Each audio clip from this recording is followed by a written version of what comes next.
everyone, welcome back to Shakespeare with Sarah. Today I'm looking at Queen Margaret's 2 monologues from Henry VI, Part 3. Who can be patient in such extremes? And enforce thee, art thou king, and wilt be forced? I'm looking at both of these together in this video because they're within the same scene. They're pretty much immediately after each other.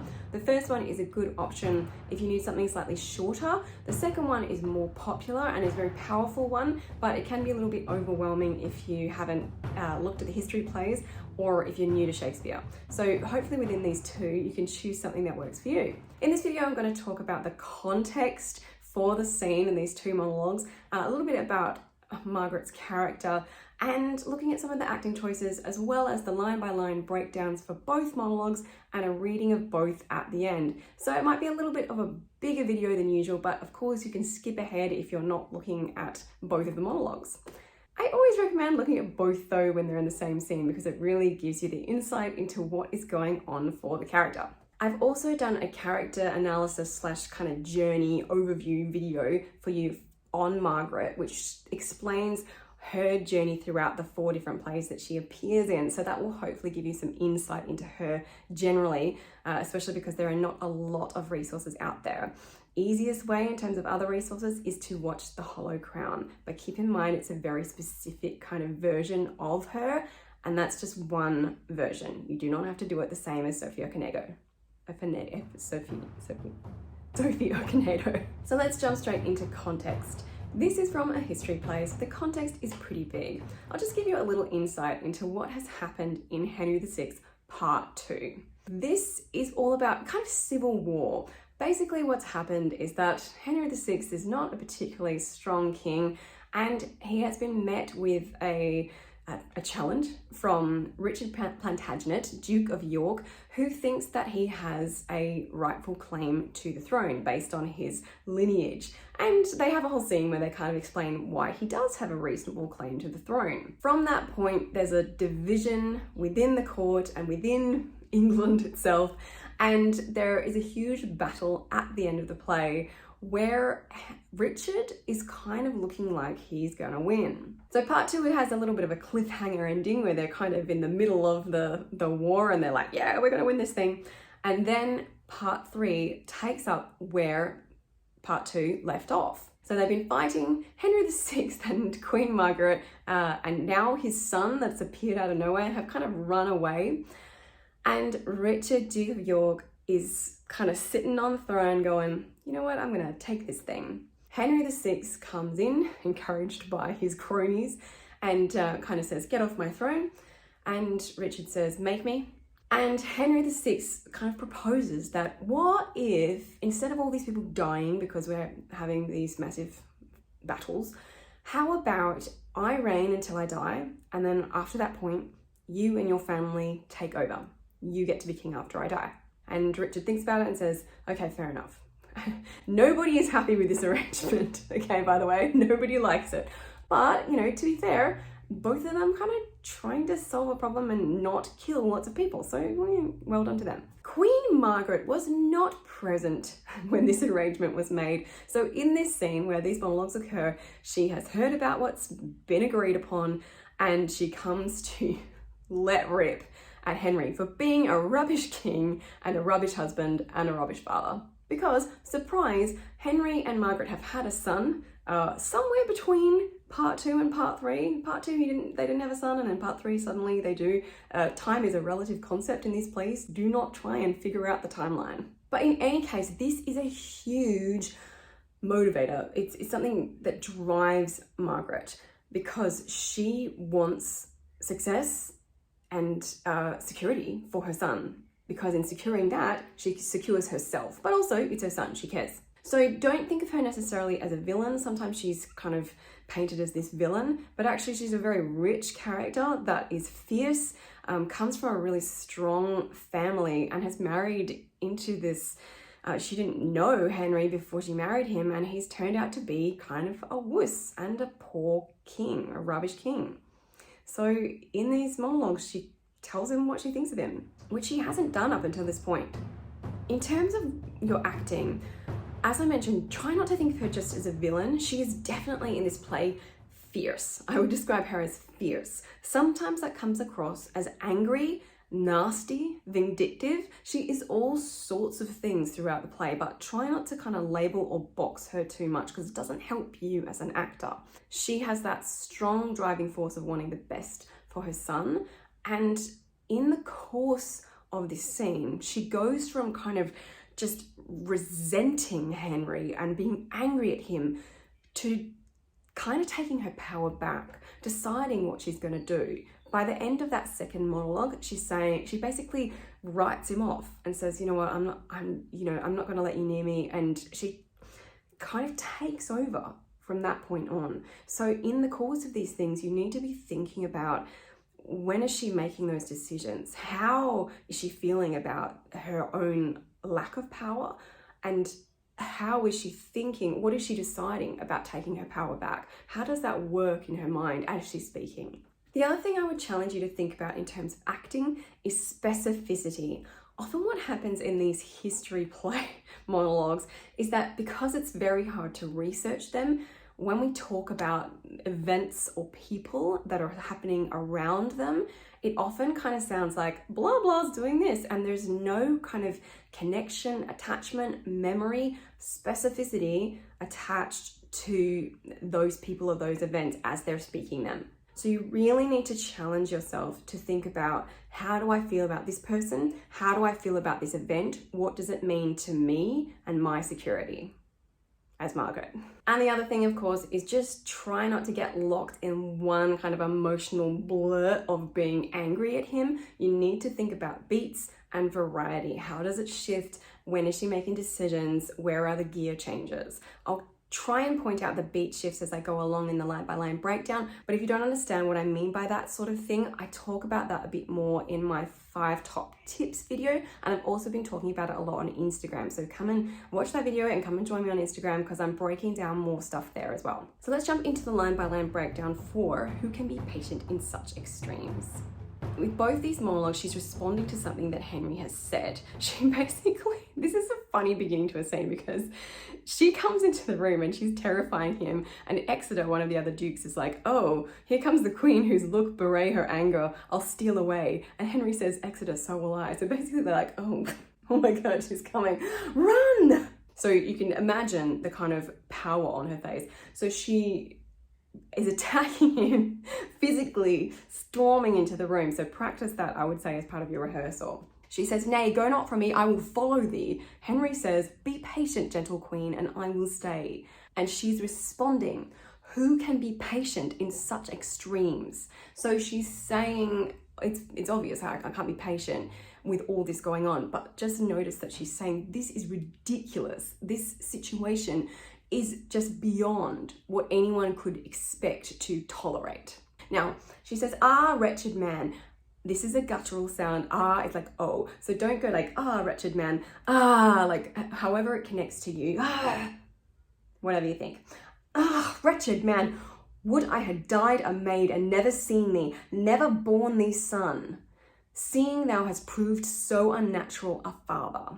So I think fairly self-explanatory as well. I wish I had died a virgin, essentially. Wish I'd never met you, wish I'd never had your son, since you, when she says unnatural father, she's pointing out the fact that he's not prioritized his son at all. What is wrong with you, man? I think this is where there's a bit of a beat shift. So if you've come in on a high note, this is probably where you might pull back a bit to kind of consider and bring him, Henry, into your consideration. Like, let's take a step back.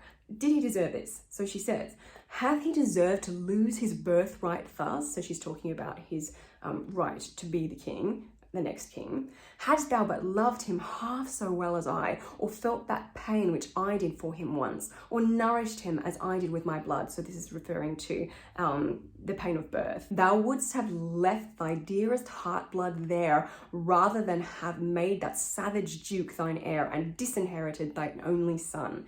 So she's saying you would have let yourself die. You would have let yourself be killed on the spot, rather than letting Richard, the Duke, Savage Duke is Richard Plantagenet, making him your heir, your next in line to be king, and disinherited your son. So that is a fairly self-explanatory monologue, a bit shorter than the other one, really just kind of 2 beats there of kind of coming in with attack and then pulling back a little bit and maybe finishing off with a powerful kind of hit as well. I think it's much more achievable for a newer actor than the second one if you're kind of overwhelmed, but it's still really, really cool if you're interested in a fierce kind of monologue. So I'll do line by line breakdown for the second one now, but let's just look at what happens in between. Prince Edward, who is Margaret and Henry's son, says, "Father, you cannot disinherit me. If you be king, why should I not succeed?" Henry says, "Pardon me, Margaret, pardon me, sweet son. The Earl of Warwick and the Duke enforced me." Now this is ridiculous. Like, no wonder Margaret gets like angry about this, because he is supposed to be the king.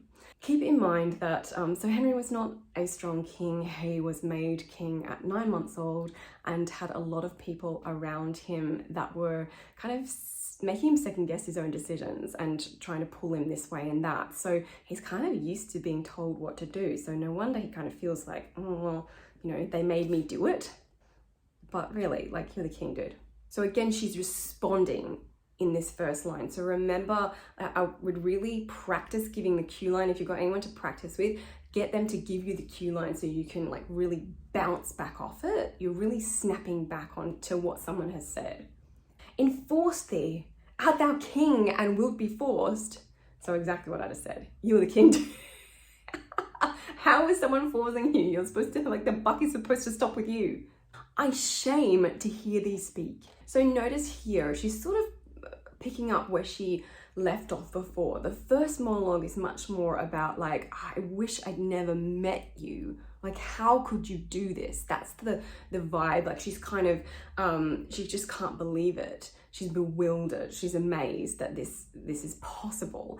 And now she's really starting to make that decision. So this is why I think this monologue can be kind of more powerful than the first, because this is where we see her kind of go through that journey from like, I'm ashamed of you, I can't believe this, to making that decision towards the end of the monologue.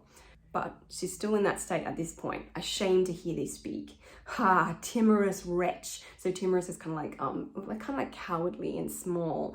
"Thou hast undone thyself, thy son, and me." Undone is like ruined, would be another substitute you could use there. "And given unto the house of York such head as thou shalt reign but by their sufferance." Now she's playing on a, what's the word when you're on a horse? Horse riding kind of imagery there. Such head is giving head to the horses, like giving the reins, loosing the reins. And then she's playing, the word play there is, "as thou shalt reign but by thy sufferance," but she's talking about reigning as king. So there's just wordplay happening there. But essentially what she means is, you've given the Duke too much lead, you've let him loose, and you are not going to be able to do anything except if they let you. And she's going to explain why in a sec. So this is the end of that first kind of beat. Like, you have put yourself in a ridiculous spot, is what's happening in this first beat. Now she's going to explain why. "To entail him and his heirs unto the crown, what is it but to make thy sepulchre and creep into it far before thy time?" So a sepulchre is like a tomb. So she's saying essentially that he's going to probably die because of the people around him. Because I think it's an interesting one, because even if he doesn't literally die, he's kind of just given up his power. So his power has definitely died. And she's saying, you're in such a weak position, you're probably going to end up being murdered by someone anyway, because that sort of thing did happen in part 2 quite a bit. This next bit is really where she gets specific about what he's done and why. You really need to understand, think specifically about what these people mean to you. Now this line has got like a bajillion syllables in it. It's quite irregular. You kind of want Warwick to be almost like 1 syllable, and Chancellor is like 2, not Chancellor. And Calais is, don't try and say Calais, it's Calais.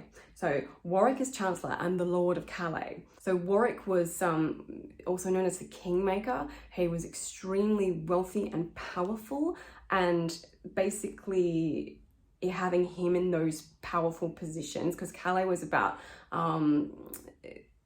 in their war against France, they basically had lost all the regions. They had no power in pretty much anywhere in France anymore because Henry was such a poor king and not great with the military side of things, except for Calais was like the only one they had left. So that means that Warwick's got the kind of French forces, as well as being Chancellor, sort of having power here as well. Stern Falconbridge commands the narrow seas. Now, this is a really random reference to someone that's not really even in the play. Falconbridge was a crony of Warwick, and that meant that there was no sea passage to allow other supporters of Henry's to come in and support them, or for them to get away. So they are trapped kind of and not having access to supporters. The Duke is made protector of the realm. So this is a big thing. So the Duke is Richard Plantagenet. So as part of this agreement, which I don't think is actually even specified in the scene before, not only is the Duke going to become king after Henry has died, he's also Lord Protector, which means he's kind of allowed to make decisions almost at the same level of power as the king. So this is a big thing. So basically, not only was he like, oh, you can be king after I die, he's also like, you know what, you can kind of just be just like king in everything but name while I'm here as well. So no wonder she's really pissed. And yet shalt thou be safe? So she's really like, are you kidding me? We've got 1, 2, 3 examples of how everything is stacked against us. And what, you think you're going to be okay? Such safety finds the trembling lamb environed with wolves. She likes to use this kind of imagery for him, the lamb thing, because he in this play becomes a kind of lamb of God thing as well. He's very religious, he's very pious, he wants, he's just a pacifist. He wants everyone to love each other and God and be happy. And she is also referred to later as the she-wolf of France. So she is actually kind of the one of the wolves around him. So this is kind of foreshadowing here as well. Now this bit I think is kind of like the third beat. So she's kind of attacked him, and then she's explained why he's kind of stuff. And now she's saying, like, if I had been there, this is what I would have done. So, had I been there, which I'm a silly woman, the soldiers would have tossed me on their pikes before I have granted to that act. I would never have let this happen. They would have just killed me on the spot. So she's really reflecting on, like, how is this guy, this supposed king, so much weaker than even me? I'm supposed to be just this weak woman, and I know I would never have let this happen. So I think that's a really important little moment there, probably the moment where she's reflecting on, like, wow, like, wait, why am I in this position? Why is he in that position? Something seems wrong here. But thou prefers thy life before thine honour. So you chose to live instead of actually being honourable and doing the honourable thing and standing by your family. And now here we go, big decision. And seeing thou dost, what she's referring to is like seeing that you prefer your life before your honour, this is what's going to happen. I here divorce myself both from thy table, Henry, and thy bed, until that act of Parliament be repealed whereby my son is disinherited. So that's a big decision there. She's basically separating herself from him in every possible way until he's changed this whole situation. So it's sort of an ultimatum, but in some ways I don't think she's expecting him to actually solve the problem. She's going to go and solve it herself. There is a bit more here, but you could actually cut there if you need to have it within a certain time frame. So I'll just go through the last bit. The northern lords that have forsworn thy colours will follow mine if once they see them spread. So basically she's saying, again, I'm going to lead the way. People that were against you will follow me because they trust me. And spread they shall be to thy foul disgrace and utter ruin of the house of York. So there's two separate things that she's saying, like, I am going to spread my colours. She's talking about unfurling her flags and like her family crest and leading the way in the battle, essentially, which is not really what would have happened historically. She kind of took over more as a figurehead, but in Shakespeare's play, she does actually lead the way. And so she's saying, I'm going to lead this. You're really going to lose your honour now because it's going to be me, your wife, leading the way. And people that, hated you are going to follow me. How's that going to feel? And utter ruin of the house of York. I'm going to bring that Richard guy down. Okay, so I'm going to read through in full both monologues now. I won't worry about the bits in between. Who can be patient in such extremes? Wretched man, would I had died a maid, and never seen thee, never borne thee son, seeing thou hast proved so unnatural a father. Hath he deserved to lose his birthright thus?